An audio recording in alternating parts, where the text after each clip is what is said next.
कोई पेड़ से सीख के थोड़ी आता है। आगामी लोकसभा चुनाव की तैयारियों में जुटे भाजपा कार्यकर्ता जगह जगह अपने सरकार की योजनाओं को गिना रहे हैं। ऐसे में हमारे साथ इन्हीं सब मुद्दों पर बातचीत करने के लिए भारत सरकार में केंद्रीय वित्त राज्य मंत्री पंकज चौधरी जी हमारे साथ मौजूद हैं। सर, ये बताएं, पहले तो अभी जो महाराष्ट्र में जो कुछ हो रहा है और जो भी आपकी लोकसभा चुनाव की तैयारियां चल रही हैं, दोनों में दो चीजें हैं। साथ में जो महाराष्ट्र में सियासी उलटफेर हुए हैं उसको महाराज आपके वहाँ यूपी में उसकी सियासी देखी जा रही है सियासत, उस पर आपका क्या कहना है? और साथ ही अखिलेश यादव ने भी तंज करते हुए कहा है कि पहले भाजपा की प्रयोगशाला जो है मध्य प्रदेश रहती थी और अब जो है महाराष्ट्र बन गई है। देखिए, महाराष्ट्र में जो कुछ भी हो रहा है ये कहीं ना कहीं एनसीपी का अपना अंदरूनी मामला है। उनके नेता कहीं ना कहीं स्वेच्छा से भारतीय जनता एनडीए में सम्मिलित होना चाहते हैं, उसके नाते वो आ रहे हैं और कोई भी आएगा उसका हम स्वागत करेंगे। और कहीं ना कहीं कोई जोर या जबरदस्ती का सवाल नहीं है और वहां पर आ रहे हैं उनका भी हम स्वागत करेंगे।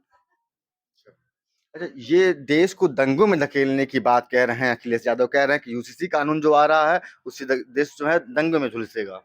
देखिए, इसमें दो विषय है। आप सब भी गवाह हैं कि उत्तर प्रदेश में भारतीय जनता पार्टी के पहले जितनी भी सरकारें थीं, दंगों की एक झड़ी लगी हुई थी। लेकिन 2017 से और 2014 में जब से मोदी जी की सरकार आई है, उत्तर प्रदेश में 17 में जोगी जी की सरकार आई है, तो अगर आप देखें तो दंगा दूर दूर तक नजर नहीं आता है। और भारतीय जनता पार्टी और प्रधानमंत्री जी स्वयं सबका साथ सबका विकास का जो नारा दिया है उसके आधार पर कार्य कर रहे हैं। और प्रधानमंत्री जी बार बार कहते हैं कि 140 करोड़ मेरा परिवार है। और जहां तक यूसीसी का सवाल है, ये यूसीसी का सवाल तो भारतीय जनता पार्टी का शुरू से जनसंघ के जमाने से ही हमारे एजेंडे में रहा है।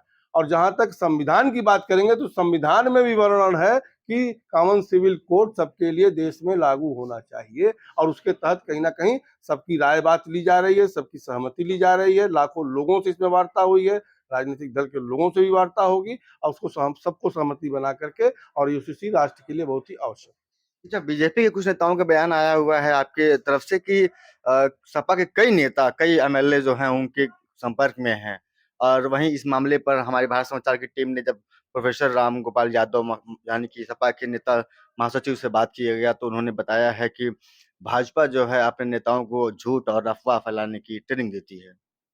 अब भैया जो बोला है कि मुझसे टच में है, उसे हमारे भी पास सभी दल के नेताओं से हमारा संपर्क है। मंत्री हैं तो सभी दल के नेता हमारे पास आते हैं, मिलते हैं, बात करते हैं, अपनी आवश्यकता होती कहते हैं।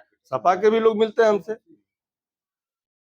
तो संबंध अपने जगह है, राजनीति अपने जगह है, बहुत से लोग मिलते हैं। अच्छा, पूर्वांचल में एक बड़ी सौगात मोदी जी देने जा रहे हैं, 7 तारीख को आ रहे हैं गोरखपुर में और वंदे भारत ट्रेन आ रही है। ऐसे लोगों को किस तरह की उससे राहत मिलेगी? और देखिए, पूर्वांचल जो देश का एकदम पिछड़ा हुआ क्षेत्र था, लेकिन प्रधानमंत्री ने जिस तरीके से उस समय 14 में ही सरकार बनने के बाद ही ये कहा था कि भारत का पूर्वी हिस्सा एवरेज विकास से कहीं ना कहीं पीछे रह गया है।